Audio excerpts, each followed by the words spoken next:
저는 경제적 자유가 솔직히 몇십억이 있을 필요도 없다라고 보는 사람이에요. 진짜 내가 ROE만 극단적으로 끌어올릴 수 있다라고 하면은 3억이어도 가능합니다.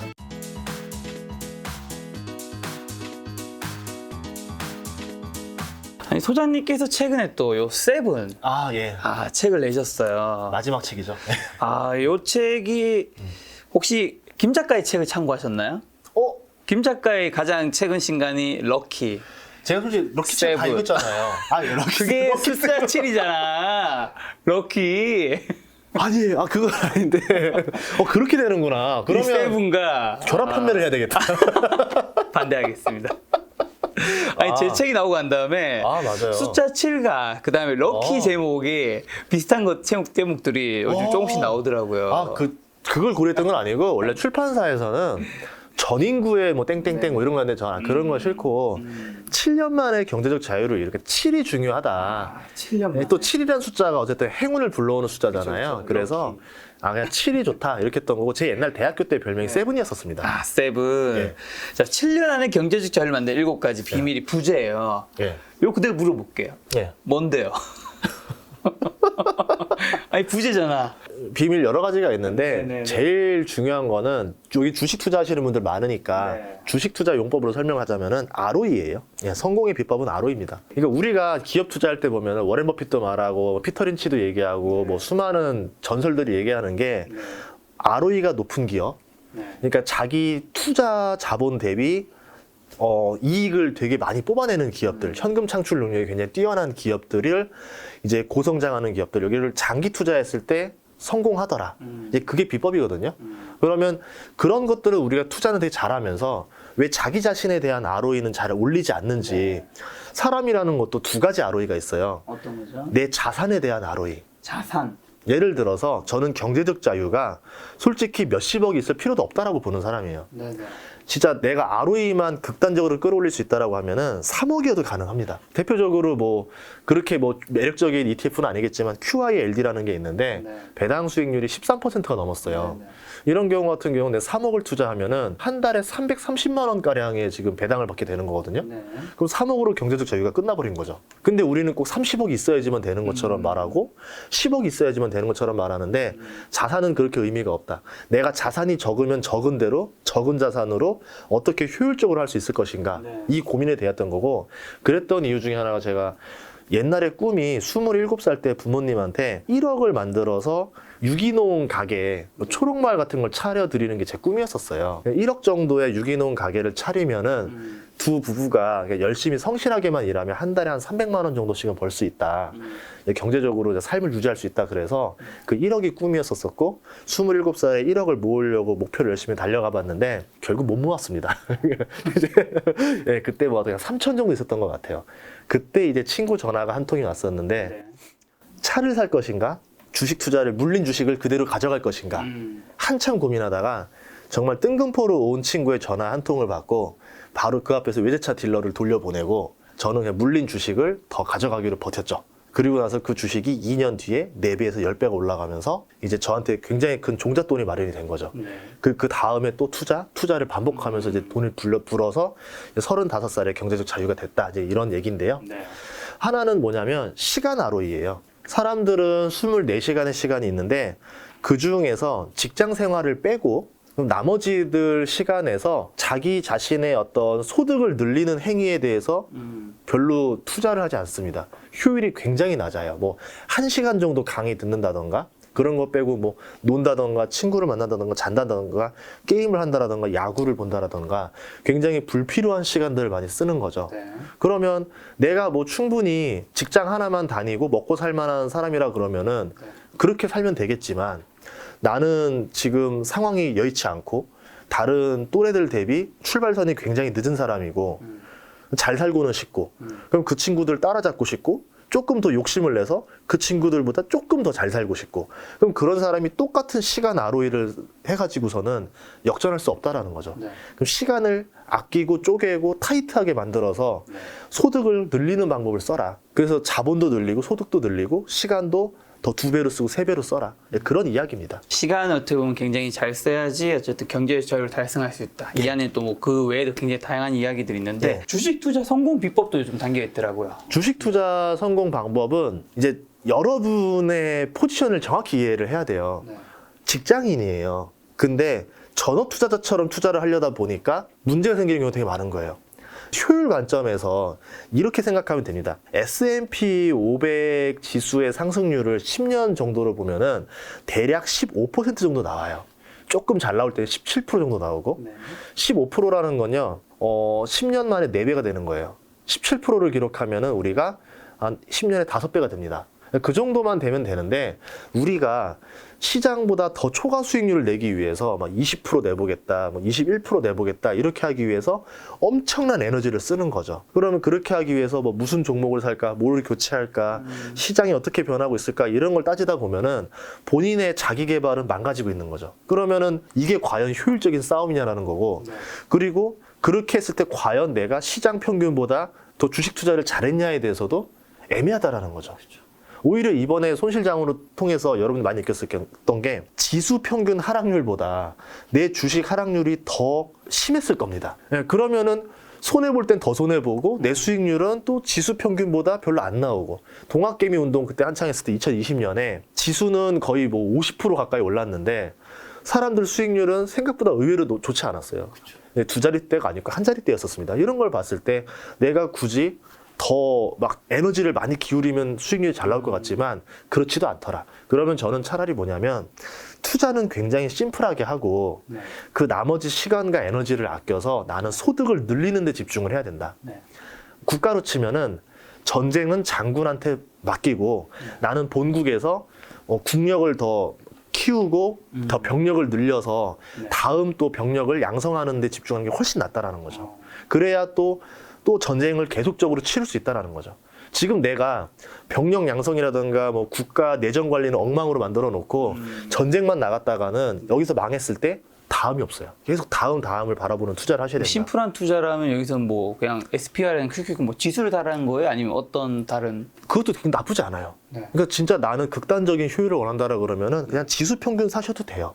근데 여기서 내가 그래도 조금 더 주식에 대한 관심도 가져가고 싶고 경제적 지식도 늘리고 싶고 혹시 모를 초과 수익도 좀 내고 싶다라 그러면은 약간 공부를 좀 더 해야 되겠죠. 반도체가 지금 너무 나쁘니까 반도체 섹터에 뭐 ETF를 투자한다라던가 뭐 삼성전자를 투자한다라던가 이렇게 가볼까? 이런 전략을 쓸 수도 있다는 거죠. 하지만 뭐 그렇게 한다 하더라도 기본적으로 포트폴리오를 조금 시장 평균을 추구할 수 있는 형태로 가는 게 훨씬 낫다라는 거죠. 그러면 뭐 우리가 말하는 우량주 범위를 안 넘어가는 게 좋다. 요 책에 보면 또 잃지 않고 큰 돈을 벌려면 복병 투자를 해야 한다. 요건 어떤 거예요? 저는 어쨌든 별의별 방법을 다 해봤어요.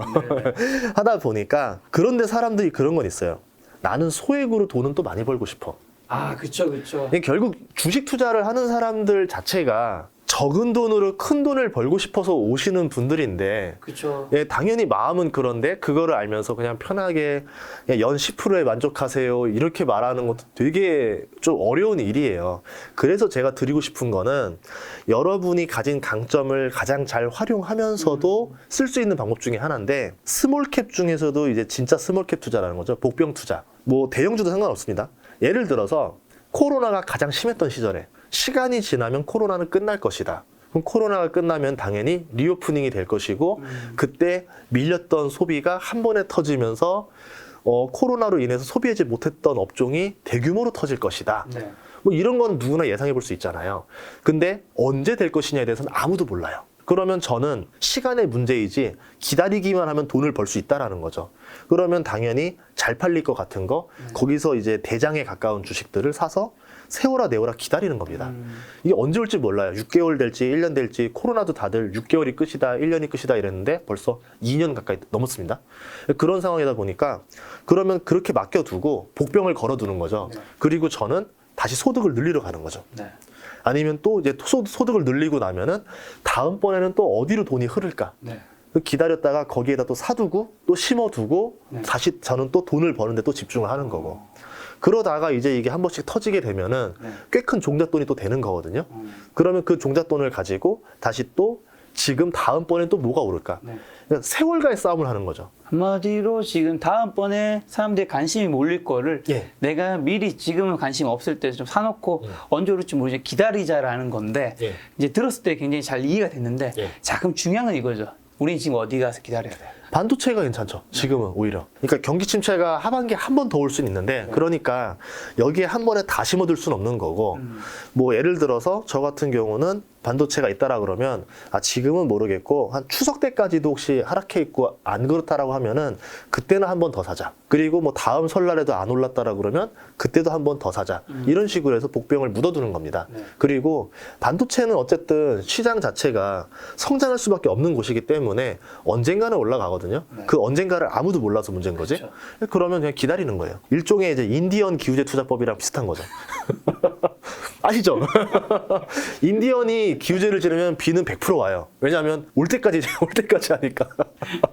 그 자기 개발에 많이 쓰이는 메시지죠. 네, 기도 베타. 이제 그렇게 되는 건데, 이제 그건 거죠. 근데 그것만 바라볼 필요가 없다라는 거죠. 어차피 주가는 자기가 알아서 올라가는 거고, 제가 매수까지만 하는 거지, 매수 다음부터는 이제 자기들이 알아서 돈을 벌어와야 되는 거예요. 저는 이제 다시 그 에너지를 아껴서 다시 돈을 모으는 데 쓰는 거죠. 부동산 투자하신 분들 중에서 성공하신 분들 이유가 많은 게, 매수까지는 정말 열정적으로 달려들어요. 매수하고 나서부터는 신경 별로 안 써요. 매수한 물건에 대해서. 알아서 오를 거라 믿고. 그리고선 다음 물건이 뭐가 있나? 이런 데 집중하러 가는 거죠. 주식도 비슷하게 적용을 하는 겁니다. 그래서 책에 보면 주식과 부동산의 차이에 대해서 주식은 욕심 내지 말고 부동산 욕심을 내자라는 게 있더라고요. 네. 이게 어떤 내용이었죠? 저는 이 내용이 좀 와닿았거든요. 제가 이제 주식도 하고 부동산도 하다 보니까 느꼈던 건 뭐냐면 주식 같은 경우는 침체기에서 이제 상승기로 올라갈 때 1등주, 2등주, 3등주라는 게 있어요. 뭐 아까 말한 대로 삼성전자보다는 하이닉스가 조금 더 많이 오르고 하이닉스보다는 이제 반도체 뭐 장비주 좀 더 약간 스몰한 주식들이 더 많이 올라가죠. 그래서 주식 같은 경우는 반도체가 좋아진다라 그러면은 내가 그게 확실하다 느끼면은 이제 3등주를 사면은 거기서 더 높은 수익률을 낼 수가 있겠죠. 그래서 스몰캡이 유리하다라는 게 그 말씀 드렸던 거고. 근데 부동산은 또 그렇지가 않아요. 막상 보면은 더 저렴한 게 많이 갈 것 같지만 부동산이라는 건 우리가 개수를 뭐 20개, 30개 이렇게 채울 수 있는 것도 아니고 그렇죠. 결국은 한 개냐 두 개냐의 싸움인데 이런 상황에서는 대장주가 더 수요가 높다라는 거죠. 규제적인 이유 때문에. 그러니까 사람들이 그 동네에서 가장 좋은 아파트, 가장 로얄층들이 훨씬 더 많이 오르는 모습을 많이 보여주더라. 그럼 내가 부동산에 투자할 때는 충분히 내가 감당할 수 있는 범위 내에서라고 하면은 그 동네에서 제일 좋은 거를 사는 게 훨씬 낫다. 이건 경험상으로 저도 느꼈던 거고. 맞아요. 거기 나와 있는 문장이 강남역 뭐 사거리 모퉁이 자리를 가질 수 있는 사람은 딱 4명밖에 없다. 뭐 삼성전자 주식 가격을 지불하면 언제든지 살 수 있지만 강남역 모퉁이 자리는 아무리 사고 싶어도 평생 못 살 수도 있다. 그래서 땅은 빨리 사는 것이 좋은 것이다. 삼성전자는 수많은 사람들이 쪼개서 살 수 있지만 부동산은 쪼개서 가져갈 수가 없는 거거든요. 그렇죠. 이 사람이 안 팔면 끝인 거예요. 그렇기 때문에 희소성이라는 게 상승장 때 훨씬 더 많이 올라가죠. 자, 그럼 부동산 얘기 나왔으니까 부동산 투자 성공 방법은 좀 어떻게 될까요? 공포의 욕심만 내면 됩니다. 네. 근데 이제 공포의 욕심을 내야 되는데 항상 플랜 B를 생각해야 돼요. 물렸을 때의 계획. 그러니까 저도 공포의 욕심을 내는 대신에 물렸을 때는 그냥 내가 살면 되지 뭐. 이런 생각으로 과감하게 들어갔었던 것 같아요. 그러면서 좋은 결과들을 냈었는데 사람의 본성을 생각하시면 하락할 때는 끊임없이 하락할 것처럼 느껴지고요. 그렇죠. 상승할 때는 끊임없이 오를 것처럼 느껴져요. 네. 그래서 상승할 때는 비싼 값임에도 불구하고 더 비싼 가격을 지불해서라도 살려고 하고 하락할 때는 이제 거의 원가에 가까워져 가는데도 불구하고 사람들이 안 살려고 하죠. 그래서 저는 이럴 때 오히려 공포에 좀 욕심을 내서 산 다음에 시간을 좀 넉넉히 주고 기다려보라. 보통 한 5년만 기다리면 되지 않을까 이렇게 보고 있습니다. 부동산 사이클도 보면 17년 주기로 말하면 5년 정도의 하락이 오고요. 한센 주기로 하면은 10년 정도의 상승기가 와요. 그래서 부동산 불패 이론을 말씀하시는 분들 보면은 부동산 투자한 경험이 10년 이내예요, 보통. 근데 그 이상 투자하다 보면은 부동산은 오를 때도 있고 이제 떨어질 때도 있는데 그 떨어질 때 사두면은 오를 때 좀 돈이 되더라. 이런 관점으로 하시는 분들이 보통 나이 지긋하고 좀 오래 하신 분들. 그러니까 이제 뭐 굳이 뭐 좀 긴 관점으로 봐라 이렇게 하시는 거고, 이제 아닌 분들은 야 부동산은 무조건 오르니까 레버리지 최대한으로 당겨서 여러 개 사야 돼 이렇게 하시는 분들이 이제 조금 경력이 짧으신 분들 이렇게 보는 거죠. 그렇죠. 2014년부터 부동산 투자하신 분들이 이제 그렇게 많이 해서 또 부자 되신 분이 좀 많으시죠. 자, 주식 좀 다시 돌아가서 예. 역발상 투자 좀 많이 하시는데 예. 역발상 아이디어 없는 방법이랑 뭐 실제 그 사례 뭐 알려준다면. 두 가지 방법을 많이 쓰는데요. 네. 우연히 지나가다 생활 속의 발견처럼 네. 이러는 거죠. 스타벅스에도 줄이 오늘도 그랬어요. 오늘 오전에 제가 좀 인터뷰하러 갔는데 앞에 스타벅스가 있어서 스타벅스를 딱 들어갔는데 줄이 한 10분은 서야 되겠더라고요. 그래서 이해가 안 갔어요. 그래서 옆에 다른 이제 엘사를 갔더니 줄이 없어요. 자리도 널널하고 이런 거 느낀 거죠. 그런데 스타벅스 주가는 왜 떨어졌지? 이게 역발상인 거죠. 네네. 이렇게 잘 팔리는데 네네. 돈 잘 버는데 뭐 여러 가지 문제들이 있겠지만 다 문제가 있어서 떨어지는 거예요. 그렇죠. 그러면 그 문제가 일시적인 거냐 해결될 것이냐 시간만 지나면, 제가 봤을 때 스타벅스 문제들은 시간 지나면 다 해결될 문제들인 거거든요. 그러면 한 3년 4년 관점 갖고 한번 이렇게 기다려보자 이런 관점으로 역발상으로 들어갈 수가 있겠죠. 제 입장에서는 코로나 끝나고 딱 그때 가격으로 많이 내려왔어요. 스타벅스가 $70거든요. 너무 좋은 거예요. 와, 이렇게 매력적인 가격이 되다니. 저는 너무 행복해요. 어차피 뭐 길게 봤을 때 나쁘지 않다라 보는 거니까. 그렇게 본 게 이제 하나의 역발상 관점인 거고, 다른 관점은 뭐냐면 좀 빨리 찾으려고 한다고 하면은 지금 대중들이 고개를 가로가로 젓는 섹터들이 있을 거예요. 그 업종은 아니지. 예를 들어 여기서 제가 뭐 다른 유튜브 영상들도 있겠지만 뭐 화학주를 사세요 딱 이러면은 욕이 달리는 데들이 있을 거예요. 이제 그걸 보시는 거예요. 과연 이 화학주는 왜 떨어졌을까? 네. 왜 사람들이 아니라고 할까? 문제들이 몇 개가 나올 겁니다. 그러면 이 문제가 과연 해결될 수 있는 문제인가 아닌 문제인가. 근데 아까도 말했지만 중국 관련해서 중국 경기가 살아날 거냐 안 살아날 거냐랑 굉장히 연관이 깊습니다. 근데 그거를 모두 예측을 못하고 많은 사람들이 안 좋을 거다에다 많이 베팅을 했기 때문에 화학주에 대해 사람들이 부정적으로 보는 거고, PER이 낮고 배당이 높다 이러더라도 사람들이 고개를 가로젓고 투자를 안 하는 거죠. 예, 그러면 반대로 말하면 굉장히 저렴하다는 얘기예요. 만약에 경기가 좋아졌다라고 하면은 큰 수익이 날 수 있는데 여기서 나는 거죠. 사람들이 요즘에 고개를 좀 젓고 있는 섹터는 인터넷도 있는 것 같아요. 플랫폼. 예, 네, 기술. 네이버, 카카오 이쪽에 굉장히 많이 빠졌죠. 정말 어이가 없지 않아요? 작년만 해도 네. 그렇게 칭찬을 많이 하다가 그렇죠. 지금은 엄청나게 욕을 합니다. 카카오 얼마지? 지금 오늘 네. 카카오가 82,900원, 예. 네이버가 277,500원, 카카오는 정말 거의 뭐 반토막 넘게 났네요. 저는 네이버는 되게 좋다 봐요. 두 가지 이유가 있는데, 만약에 이 기업이 다시 좋아질 거냐에 대해서 카카오도 좋아질 거고 네이버도 좋아질 거예요. 예스예요. 결국 시간의 문제죠. 그리고 이런 기업들이 의외로 불황에도 강합니다. 그럼 불황이 오고 침체가 된다 하더라도 침체가 되면요, 이렇게 성장하는 기업이 별로 없어요. 이렇게 생각하시면 돼요. 내가 이제 강남에 맛집이 많은 거리여서 호황장에는 맛집이 많아요. 그런데 불황이 돼가지고 맛집들이 다 문을 닫았어요. 쏠리겠네요. 예, 그러면 강남에 맛집이 3개밖에 없으면 식사 시간 됐을 때 줄이 이 3군데로 쫙 쏠리는 거죠. 그러면 네이버나 카카오 같은 경우는 불황일 때 강한 기업이냐 약한 기업이냐, 의외로 강한 기업입니다. 구글도 마찬가지고. 근데 반대로 뭐 이제 테슬라냐 이런 데들은 불황에 굉장히 취약한 기업이죠. 예, 그런 관점으로 봤을 때 네이버, 카카오도 나쁘지 않다. 그런데 네이버는 주식 분할을 안 했어요. 뭐 그렇죠. 계획이 조금 있는 것들도 있긴 하지만 아직까지 한 적이 없어요. 네. 만약에 제가 네이버 대표였었다라고 하면은 제 표도 먼저 벌써 물적 분할해서 상장했을 거예요. 근데 안 했어요. 근데 반면에 이제 카카오 같은 경우는 물적 분할을 너무 많이 했어요. 그러면 여기서 문제를 찾는 거죠. 네이버는 어떤 문제가 있고 해결될 게 일시적인 문제고 해결될 일이 있는 거냐, 가능하다라고 봅니다. 근데 카카오는 일시적인 문제냐, 두 가지 문제인 거죠. 지금 뭐 플랫폼주가 인기가 없는 거랑 두 번째가 물적 분할을 많이 한 건데, 물적 분할은 다시 주워 담을 수가 없어요. 그렇죠. 다시 다 합병하고 통합하겠다? 그렇게 안 할 거란 말이죠. 그러면 이건 해결될 수 있는 문제는 아닐 것이다라고 보는 거죠. 그러면 카카오가 네이버를 찍어 누르고 훨씬 더 매력적인 성장률을 보여주지 않는 이상 둘이 비슷비슷하다라고 그러면 네이버가 훨씬 낫다라고 보는 거죠. 투자자 입장에서는. 그러면 제약바이오 섹터는요? 여기 뭐 삼성바이오로직, 셀트리온 같은 대형 좋게 봅니다. 되게 저렴해졌어요. 네. 사람들이 다 고개를 가로가로 저어요. 제약주 하는 순간 또 욕 달릴 것 같은데 저는 이번에 송도 가서 삼성바이오로직스 공장도 갔다 와보고 예, 저기 셀트리온도 갔다 와보고 네네. 봤을 때 이제 송도라는 데가 지금 송도 부동산도 다 고개를 가로가로 저어요. 이게 다 최악이에요. 지금 송도 자체가 다 고개를 가로젓는 시장인데 시간이 지나서 보면은 대한민국의 바이오 산업이 네. 굉장히 성장할 산업이에요. 네. 이제 이번에 뭐 미국 대통령이 와가지고 회담도 했지만 흐름들을 보니까 우리나라가 반도체랑 바이오랑 이런 면에서 미국과의 제휴를 굉장히 많이 하고 있습니다. 우리나라도 글로벌 제약사들이 많이 나올 것 같고 우리나라 기업들이 미국의 제약사랑 생산 공장들을 사들이면서 네. 글로벌 진출을 많이 노리고 있어요. 그리고 바이오라는 거는 일본이나 한국이나 중국이나 미국이나 이제 노후 인구들이 소비력을 쥐고 있는데 이 사람들을 대상으로 계속 매출을 낼 수 있기 때문에 뭐 어떻게 보면은 평균 수명 증가와도 성장할 수 있는 산업이 맞물려 있다라는 거죠. 네. 그런 점에서 굉장히 매력이 있다. 그 삼성바이오로직스 같은 경우는 산업이 되게 쉽게 생각하면 돼요.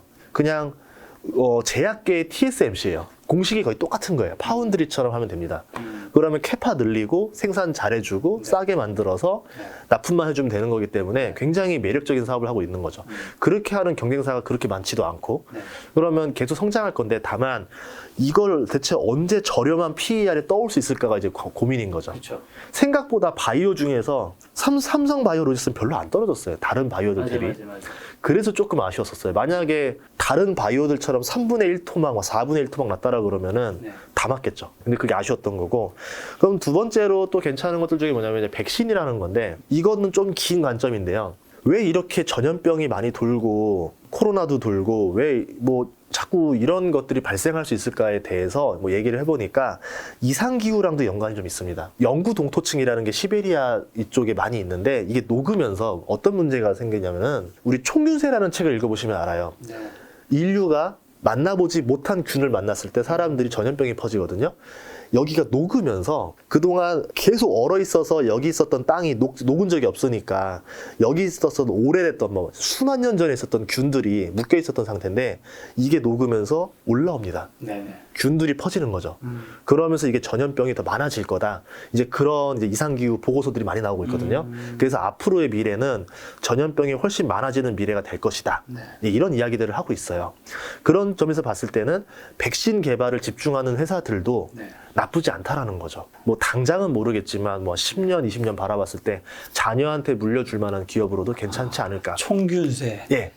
그러면 훌륭한 백신 회사는 뭐 지금 당장으로 보면은 사람들한테 뭐 백신 팔아서 나쁜 돈 그러니까 뭐 좀 약간 좀 사람들의 고통으로 돈을 버는 회사다. 나쁘게다라 볼 수 있겠지만 그 돈을 가지고 다시 또 개발을 해서 인류가 또 굉장히 큰 피해를 볼 수 있는 거를 예방할 수 있는 회사도 될 수 있다라는 거죠. 그러니까 V3라는 게 바이러스, 컴퓨터 바이러스가 유행해야지만 돈을 벌 수 있는 회사지만 V3로 인해서 사람들이 수많은 데이터를 저장할 수가 있었거든요. 그래서 저는 나중에 백신 회사도 크게 힘을 발휘하지 않을까. 그렇게 되면은 한국의 바이오, 그러니까 송도에 있는 바이오 단지들 이런 기업들이 나중에 뭐 한국뿐만 아니라 세계에서 굉장히 중요한 역할을 하지 않을까 그렇게 보고 있습니다.